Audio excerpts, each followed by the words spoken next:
просить у меня прощения.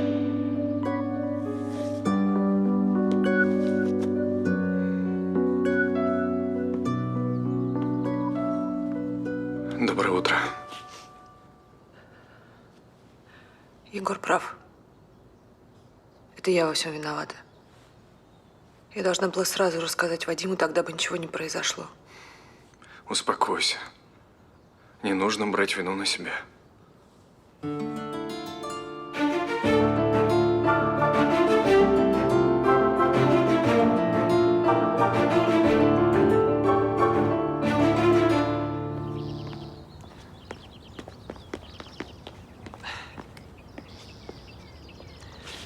Ну что, я звоню. Угу.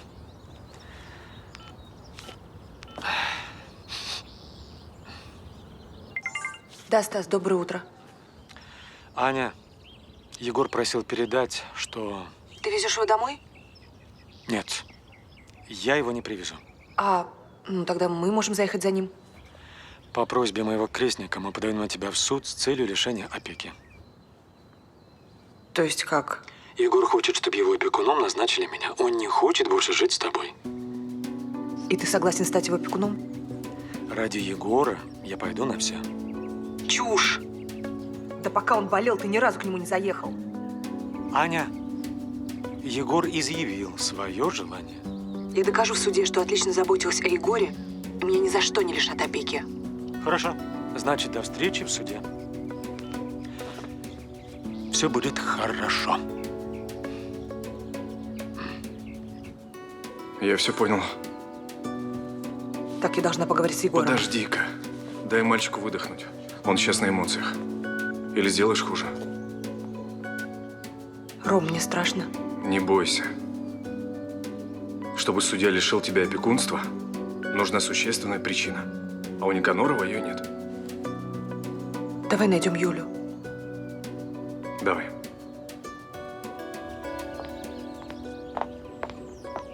Стас, можно тебя на минутку?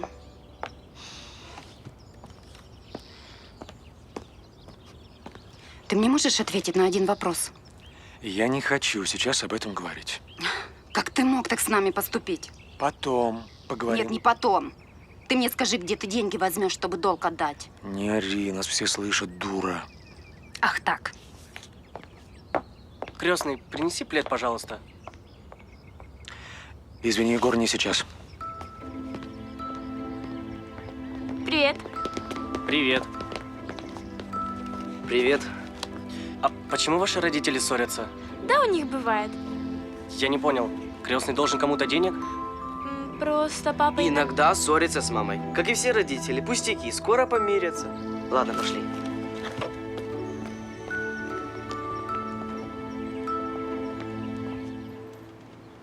То есть вы хотите, чтобы я ее по одному имени нашел, да? Но вы догадываетесь, сколько в городе Юль? Ну, все, что нам известно, это то, что зовут Юлия, она из Васильевки. Это в корне меняет дело. Но там Юль тоже тьма. Понятно. Вот если бы у вас было фото, вы бы мне прислали. Я бы запустил полицейскую программу. Ну, совпадение лиц. Если бы она где-нибудь там в интернете выложила свой лик, то мы бы ее быстро нашли. И по IP. Старик, ну очень надо. Выручай. У нас нет ее фото. Все аккаунты она удалила. Ну, Погоди. Есть одно фото в телефоне у Егора, я видел. ну так отлично. Пришли мне его. Пришли. Думаешь, это так просто?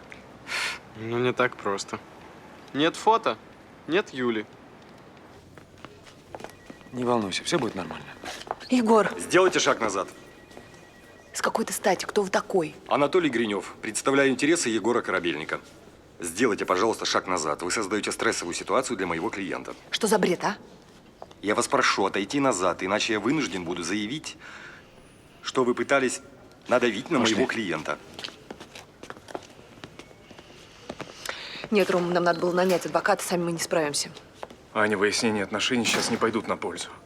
Это всего лишь предварительное слушание. Давай посмотрим, что они предъявят. Предварительное слушание по делу об опеке. Прошу заходить. Идем, все будет хорошо.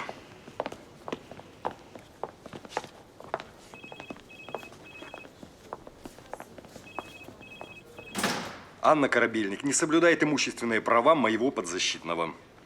Егор Корабельник и опекунский совет, представители которого сейчас присутствуют в зале суда, требуют лишить мачеху прав опеки и передать их крестному отцу Станиславу Никанорову. Позвольте. Как конкретно я не соблюдаю имущественные права Егора? Анна Корабельник инициировала продажу строительной компании, значительная доля которой принадлежала моему подзащитному. Это произошло против его воли и вопреки здравому смыслу. Но продать компанию меня уговорил господин Никаноров. Это ложь. Второй собственник компании, Станислав Никаноров, не настаивал на продаже компании, даже наоборот. Он прекрасно понимал, что как только Егор станет у руля предприятия, он заработает сумму, значительно превышающую стоимость самой компании. Он разъяснял это Анне, но она лишила своего пасынка возможности стать руководителем компании отца. Это ложь. Господин Никаноров настоял на том, чтобы мы продали компанию, иначе она обанкротится. Стас, ну разве не так? Спасибо, сядьте, пожалуйста. Извините. Анна Корабельник действовала от лица своего пасынка. И если бы она не захотела, сделка бы не состоялась. Егор Корабельник не требует материальной компенсации. Единственное, что он просит, это передать опеку Станиславу Никанорову. Егор Вадимович, мои слова верны? Абсолютно. Это в моих интересах.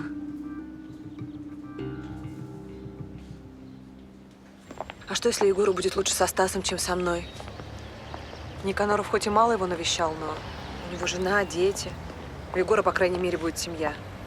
Мне не нравится эта идея.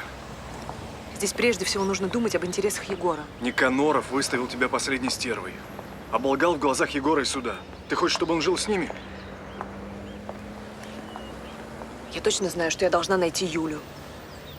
Ром, хоть эту ошибку я должна исправить. Я помогу тебе. Все будет хорошо. Пойдем. Спасибо.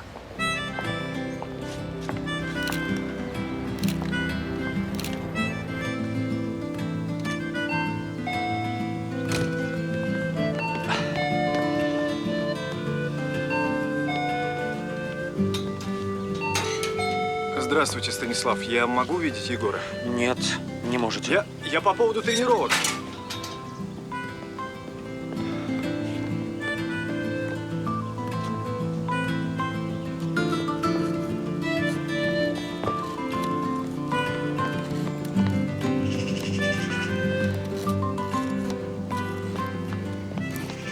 Привет, чувак. Что ты здесь делаешь? Пришел тебя навестить. А, Как поживаешь? отлично. Обо мне здесь хорошо заботятся. Ну что ж, я рад за тебя. Понимаешь, я не люблю оставлять дела недоделанными. Поэтому программу тренировок я тебе все равно загружу. И ты должен ее выполнять. Лады? Загружай быстрее и уходи, ты меня отвлекаешь. Ой-ой-ой, какие мы заняты. Телефон давай. Так, сейчас.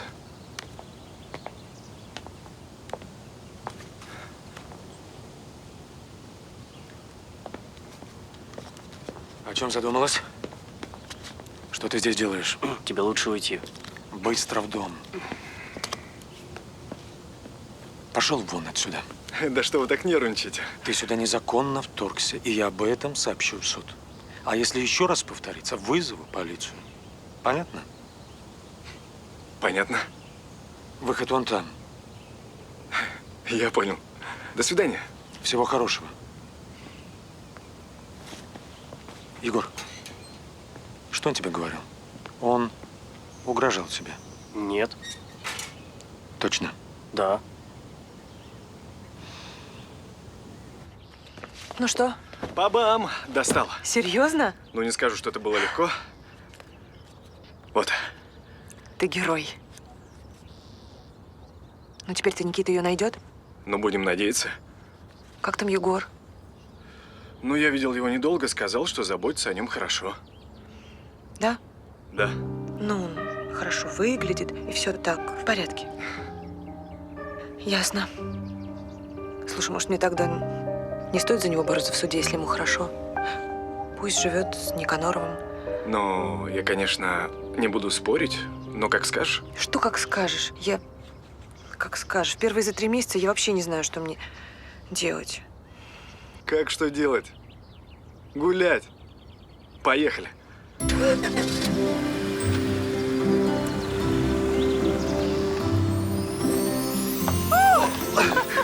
Ой, прости, пожалуйста.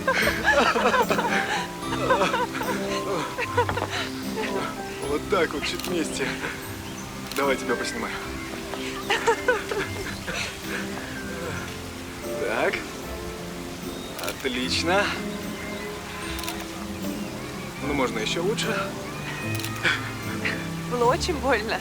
Было очень приятно. Это, по-моему, неплохо. Отлично. Да? Но ты лучше это делаешь, чем я. Давай. Лови.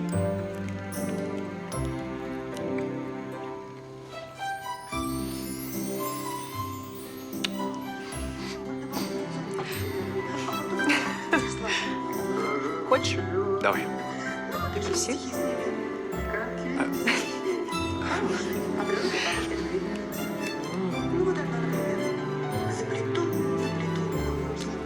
Ну что, я пойду?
Знаешь, я насчет тебя ошибался. Ты клевая.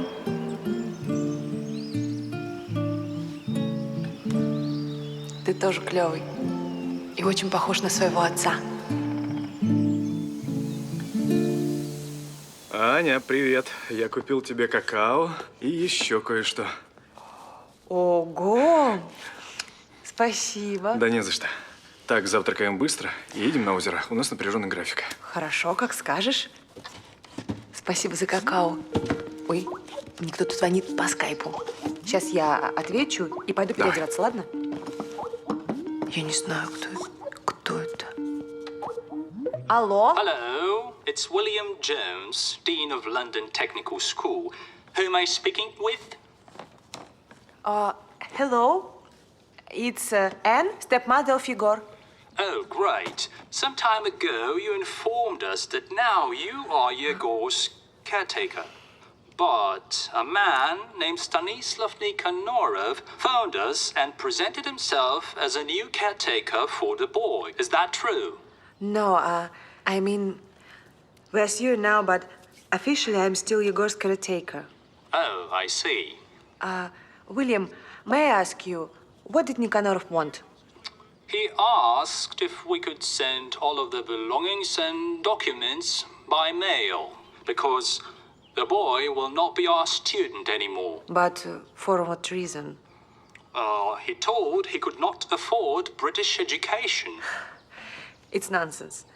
Doesn't matter who Igor's caretaker is. My husband created special fund to pay all expenses connected with his son's education. Oh, unfortunately, I know nothing about that. Okay. All right. Thank you. Can I call you back? Yes, please. I wish you a good day. Good day. Bye. Фух. Ты, наверное, ничего не понял? Ну так, немного.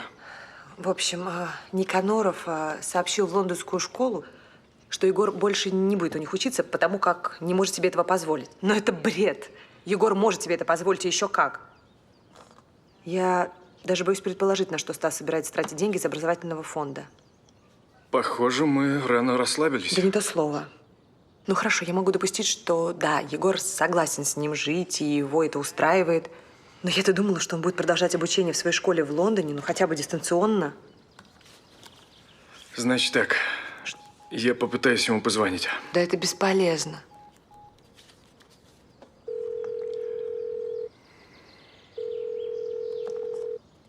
Без шансов. Никаноров тоже не ответит, это понятно. Значит так, нам надо выяснить, в какой школе будет учиться Егор любыми способами.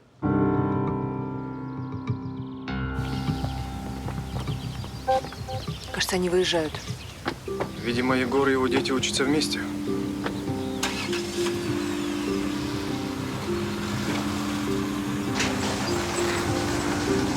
Поехали.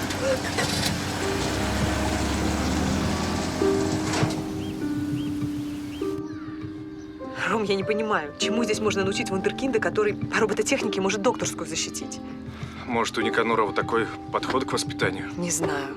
В любом случае, нам нужен адвокат. Сами мы не справимся. Да, я согласна. И в суде мы обязательно спросим у Никанорова, почему Егор больше не учится в Лондоне, а учится здесь. О, Господи, он упал, Ром, я должна ему помочь! Стой! Ты только все испортишь.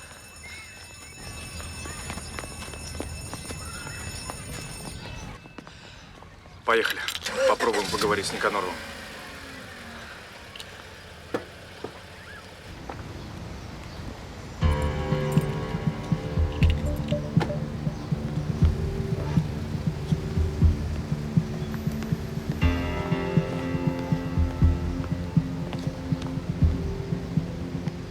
Покерный клуб. Что он здесь делает? Я уверена, что он игроман.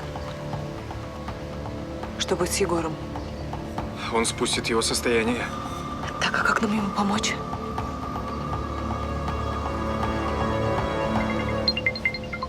Сейчас, извини. Да, алло. Здравствуйте, Анна. Это Кирилл Нежин. Я узнал ваш телефон у общих знакомых. Вы же мне так свой не оставили. А, да, я слушаю. На техническом форуме, помните, вы обещали мне свидание? Сейчас, извините, пожалуйста. Прости. Кирилл, мне кажется, что вы меня неправильно поняли. Я ничего такого не имела в виду. Вот как. Что ж, я надеялся... Кирилл, поймите, вы замечательный человек, и я надеюсь, что мы с вами останемся в хороших, приятельских отношениях. Что ж, меня это не радует, конечно, но я слишком уважаю вас и себя, чтобы навязываться. Извините, что обнадежила вас. Вы все равно обращайтесь по любому поводу. Чем смогу, помогу. На самом деле, у меня есть к вам одна просьба. Скажите, пожалуйста, вы знаете, кто такой Станислав Никаноров? Да, я его знаю, конечно. А это правда, что он игрок? Да, это правда.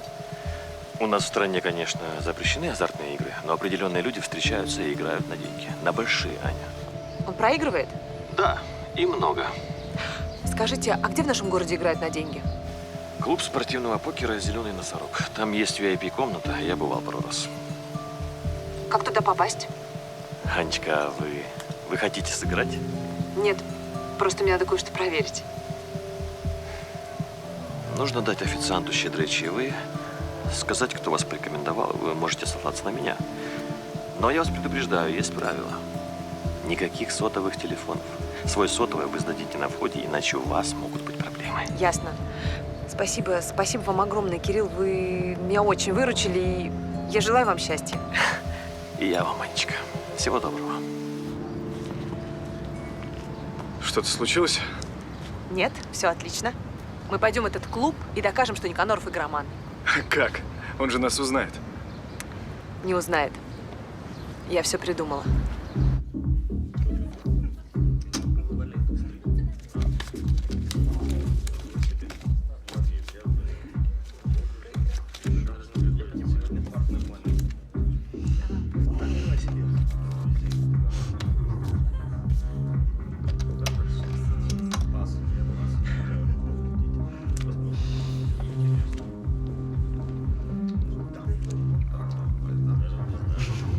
Он поставил $3000.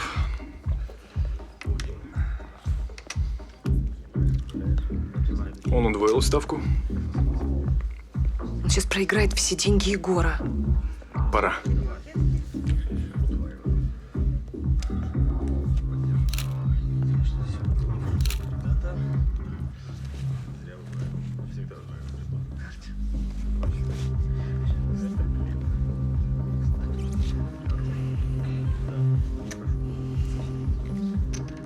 Мне кажется, он нас заметил.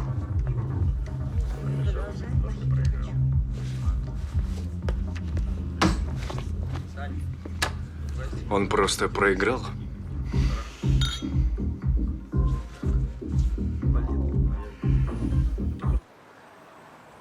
Для меня было шоком узнать, что Вадим погиб. Он был настоящим человеком. Вы правильно сделали, Анна, что обратились ко мне. Я возьму на себя все юридические вопросы. Спасибо, Юрий Иванович. Я знаю, что Вадим вам очень доверял. Я знаю. Да, по телефону вы сказали, что подозреваете, будто Никаноров игроман. Да-да-да, у нас даже есть доказательства. Да?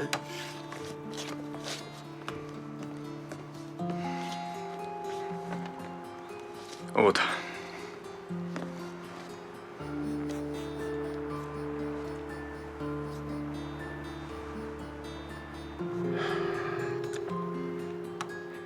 К сожалению, эти фотографии не будут иметь большого веса в суде. Это еще почему? Ну, посмотрите. Скажите, что вы видите на снимке? Ну, что я вижу? Я вижу, как Никаноров играет в покер. А вы что? Я понял, он просто сидит за столом, где лежат карты и деньги. Правильно. Значит ли это, что он играет в покер на деньги? Однозначно сказать невозможно. То, что он сидит за столом с картами и деньгами, еще не означает, что он игроман. Но мы же это с вами знаем. Анна, давайте так. Чтобы вы не наломали дров, я по своим каналам наведу справки о Никанорове. Ну, вдруг мне удастся накопать что-то более весомое.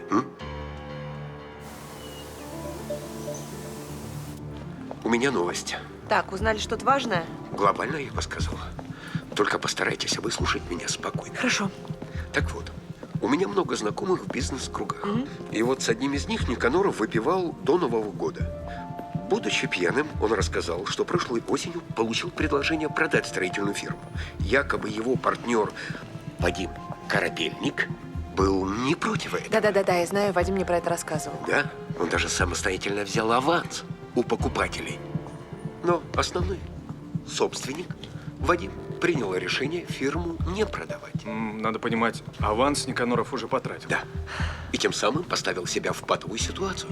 С одной стороны, покупатели, которые требовали продолжения сделки, а с другой стороны, его партнер, который категорически этой сделки не желал. Но теперь понятно, почему он говорил мне продать фирму. Мы же можем это использовать в суде? Анна, к сожалению, слова моего товарища ничем не подкреплены. Они не имеют юридической силы.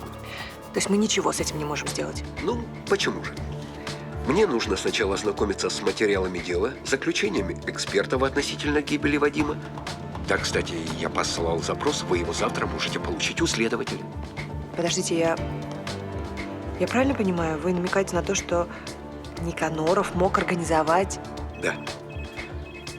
У Станислава Никанорова были мотивы убить вашего мужа Вадима Корабельника.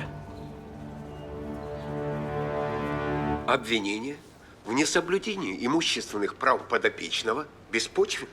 Утверждение, что через несколько лет Егор Корабельник смог бы заработать сумму гораздо большую, чем ту, которую он получил от продажи фирмы, спорно. Об этом говорят прогнозы рынка недвижимости. Все прогнозы рынка недвижимости в нашей стране не сбылись даже на 80%. А мы основывались на исследованиях Британского института экономики. Коллеги, у нас сейчас бессмысленная риторика. Все средства, полученные от продажи фирмы, лежат в Европейском банке под хорошие проценты. Какие еще претензии есть у подопечного к своему опекуну? Анна Корабельник тратила средства Егора. Ваша честь. Ваша честь. Вот документы. Здесь суммы, которые были списаны со счета Егора. Все они пошли на жизненные траты и реабилитацию Егора. Мы обязательно ознакомимся с этими документами. Ведь у нас есть все основания полагать, что госпожа Корабельник недостаточно уделяла времени своему пасынку. Поэтому возникли неконтролируемые расходы. А почему вы так уверены, что моя клиентка не уделяла должного внимания Егору? Да потому что сразу после смерти мужа она завела интрижку с физиотерапевтом своего пасынка. Вот, пожалуйста, ознакомьтесь. И продолжала тратить огромные суммы на дорогую терапию. Конечно, юридически отношения госпожи Корабельник и господина Громова не имеют никакого значения. Но суд должен сделать определенные выводы относительно характера мачехи моего подзащитного. Уверен, что такой легкомысленной особе нельзя доверять опекунство над травмированным подростком. Я прошу прощения, а почему вы решили, что у нас интрижка? У нас серьезные отношения, и мы собираемся пожениться. И заботиться о Егоре вместе. Да, Ваша честь, это правда.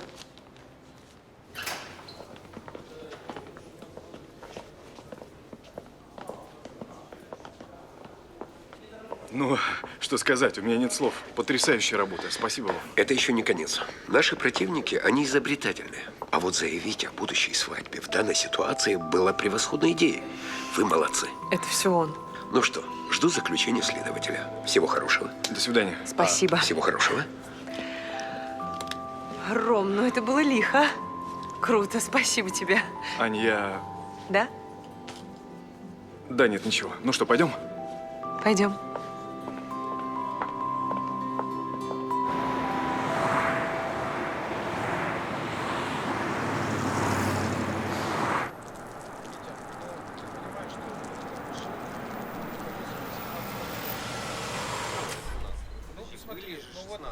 Да, неплохо у нас полицейские зарабатывают. Не говори. Здравствуйте. Анна, рад вас видеть. Здравствуйте. По вашему запросу я подготовил заключение о несчастном случае. Если вы подождете пару минут, я вам его вынесу. Да, конечно, но у нас есть еще одна просьба. Мы бы хотели поговорить с экспертом, который делал заключение. Это возможно? Конечно, если вы желаете. Да. Его зовут Александр Ложкин, он как раз сейчас здесь. А это кто с вами? Это Роман Громов, друг семьи. Ага. Ну, пойдемте. Ваш муж гнал со скоростью около 100 км в час по зигзагообразной дороге ночью. На повороте не справился с управлением, и машина врезалась в дерево. Вот здесь все описано. Вы говорите, 100 километров в час? Да, помните, я вам об этом говорил у вас дома. Впрочем, вы тогда были в таком состоянии. Да-да, я помню. Спасибо. До свидания. До свидания.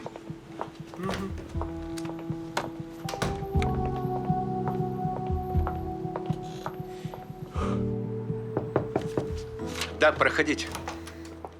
Добрый день, Юрий Иванович. Здравствуйте. Здравствуйте. Присаживайтесь. Спасибо. Здравствуйте.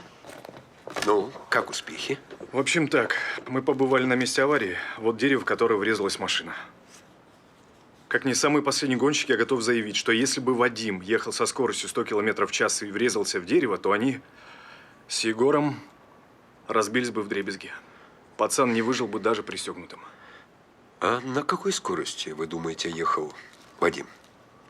Думаю, Егор прав. Не больше 50 километров. И Вадим не справился с управлением? Но я в это не верю. Я тоже. Ну, машина могла быть неисправной, и эту неисправность могли подстроить. Но чтобы автомобиль вышел из строя, над ним могли поработать в тот же день или накануне. А как именно поработать? Ну, например, испортить привод гидроусилителя или патрубок перерезать. Жидкость вытекает, и машина выходит из строя, все. Анна, вспомните, в день аварии или за день до нее, где стояла машина Вадима? Ну, как обычно, во дворе нашего дома. Только там? Вадим на ней никуда не ездил? накануне... Так, мы были на теннисном корте. Это близко, туда мы ходили пешком. До этого он ездил в банк, но ненадолго. Все, кажется. И он оставлял там машину? Ну, разумеется, он оставлял машину во дворе перед банком. Улица перед банком средь бела дня не подходит. Я бы выбрал какое-нибудь безлюдное место. Или пробраться во двор вашего дома ночью? Нет. Тогда сработала бы сигнализация. Мы сигнализацию включаем только когда надолго уезжаем. Подожди, Аня, у вас же стоит система видеонаблюдения. Да, да. И видео с камер наблюдения передается в охранную фирму, которая занимается безопасностью нашего коттеджного поселка.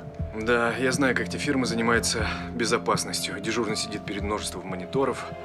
Иногда эти ребята просто засыпают. Да, да. Даже если так, прошло слишком много времени. 5 месяцев. Записи, скорее всего, стерты. Мы должны проверить. Да. Анна, как называется охранная фирма? Гепард. А у меня, кажется, сейчас должна быть визитка. Секунду. Да, вот. Можно им позвонить. Я это и собираюсь делать.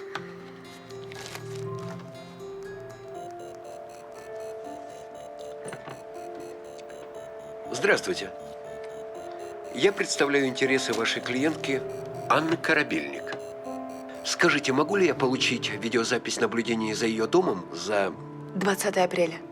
За 20 апреля? Уже стерто. Подождите.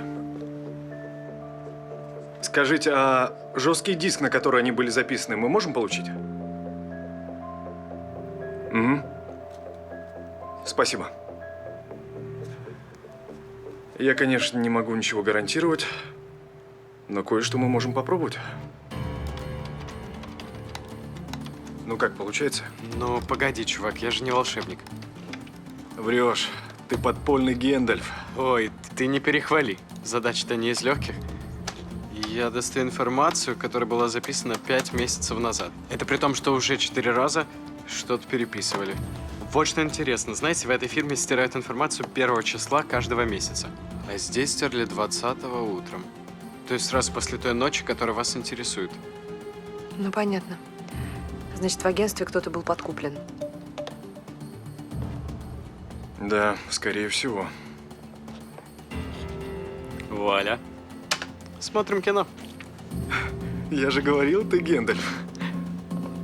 Так. Вот он.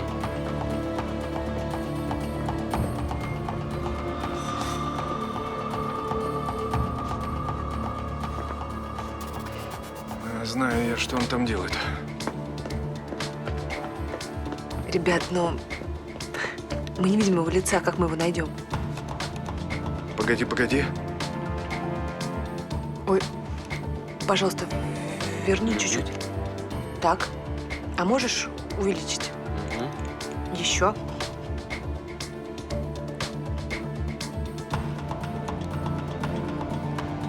Господи, боже мой. Это же эксперт. Ром, это Ложкин. Не волнуйтесь, сегодня дело решится в нашу пользу. Пойдемте.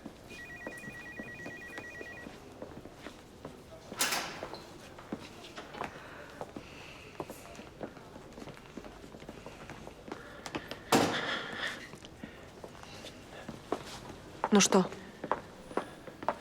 Только что арестовали Ложкина. Предъявили ему видеозапись. Он во всем сознался. В чем конкретно? Никаноров заплатил ему, чтобы он подрезал патрубок. А следователь? Ложкин показал, что по ним тоже подкуплен.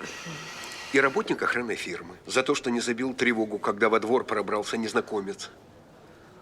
А потом затер запись. Никаноров заплатил ему немалые деньги. Оторвал от сердца, так сказать, самое дорогое. Боже мой, когда арестуют эту тварь? Давайте подождем. Пройдемте в зал. Пройдемте. Ань. Прошу.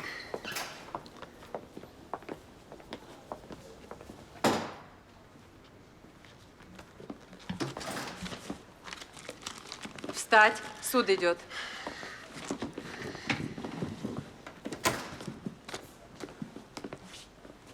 Прошу садиться. Разрешите? Извините за вмешательство.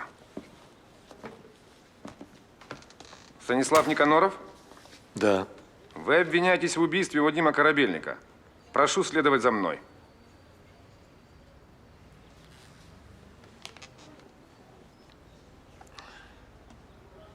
Это какая-то ошибка. Все будет хорошо.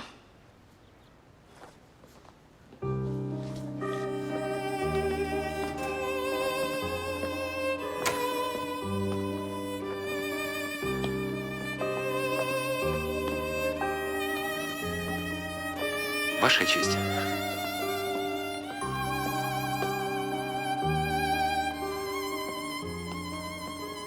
Дело о передаче опеки Егора Корабельника закрыто.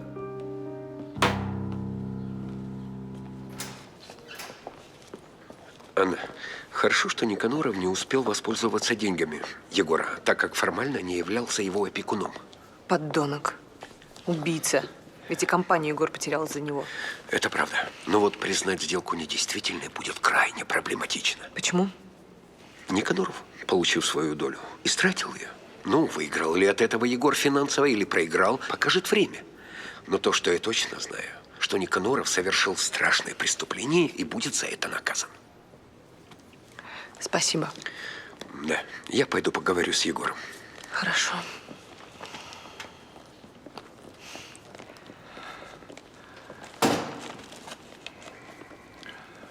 Значит так, мы сейчас поедем домой к Никанорову. Нужно забрать вещи Егора. Я так хочу его обнять. Ну, потерпи. Дай ему прийти в себя. Секундочку. Да, Никита, здорово. Здорово. Ну, говори, что там?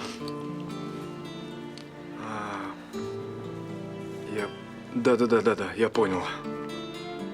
Очень жаль. Ну, давай, пока. Никита не нашел Юлю. Говорит, девочка вообще покинула всемирную паутину. Отлично.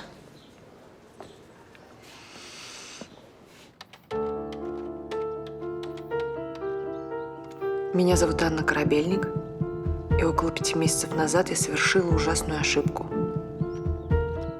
Я разлучила Егора, моего пасынка, и его первую любовь, девушку Юлю. Егор познакомился с Юлей в социальной сети. Он учился в Лондоне, однако он решил переехать домой, чтобы быть с ней. Я не хотела, чтобы он возвращался и жил со мной и своим отцом. Я обратилась за помощью к одной особе, которая влезла в переписку Егора и Юли и сделала все, чтобы они никогда не встретились. С этого момента произошло много трагических событий, о которых я не стану рассказывать.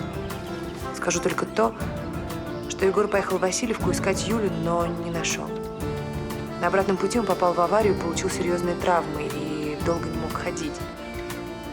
Но Егор каждый день смотрел на фото любимой и работал над своим выздоровлением, чтобы наконец встать на ноги. И теперь каждую секунду я виню себя за то, что была слишком мелочной и подлой, дала этому ужасу случиться. Теперь я готова на все, чтобы вернуть друг другу двух любящих людей – Юлю и Егора. Все, кого тронуло мое признание, пожалуйста, сделайте репост. Юли нет ни в одной социальной сети. Но, может быть, кто-то из ее знакомых, кому известно об отношениях Юли и Егора, передаст ей мое послание? Егор сейчас дома. Он ждет эту девушку по адресу переулок Руставели 2. Юль! Что? Ничего.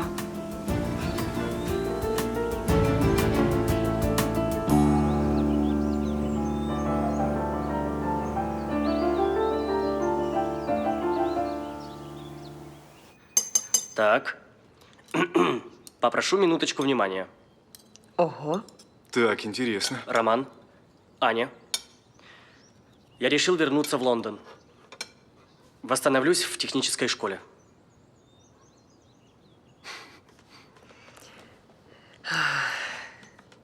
Неожиданно, но это твое право, и мы тебя поддерживаем. Тем более я уверена в том, что ты наверстаешь упущенное в школе, и все будет хорошо. Но ты же не завтра уезжаешь, верно? Конечно, нет. Слава богу. Ну, старик, что ж, мы будем очень скучать. Очень. Я открою. Так, ну что, да? Очень вкусно. Еще? Угу. Смотри. Егор, Все, все. к тебе пришли. Юля? Привет.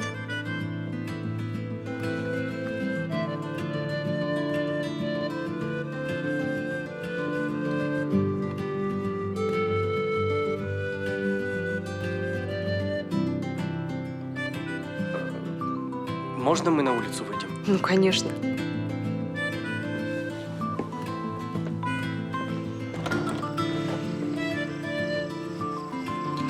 Ну вот, теперь ты счастлива? Не знаю. И да, и нет.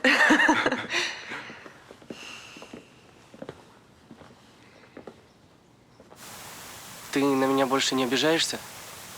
Нет? Нет. Это хорошо. Понимаешь, когда все это случилось, я думала, что это конец, что я никогда с этим не справлюсь. Но потом появился ты, и все как-то постепенно стало улучшаться и улучшаться. Спасибо тебе, Рома. Спасибо за то, что Егор снова начал ходить, за то, что наши отношения с ним наладились, за то, что мы нашли Юлю. Как-то много за что получается. Но я так не хочу, чтобы он уезжал в Лондон. Тем более сейчас, когда все так хорошо, когда я к нему так привязалась, он стал таким родным. Я думаю, он теперь никуда не уедет. Серьезно? Да. Ну, я на это рассчитываю. Тогда в зале суда, когда я сказал, что мы собираемся пожениться, я не шутил. Я готов сейчас сделать предложение. Аня? Да. Выходи за меня. Я согласна.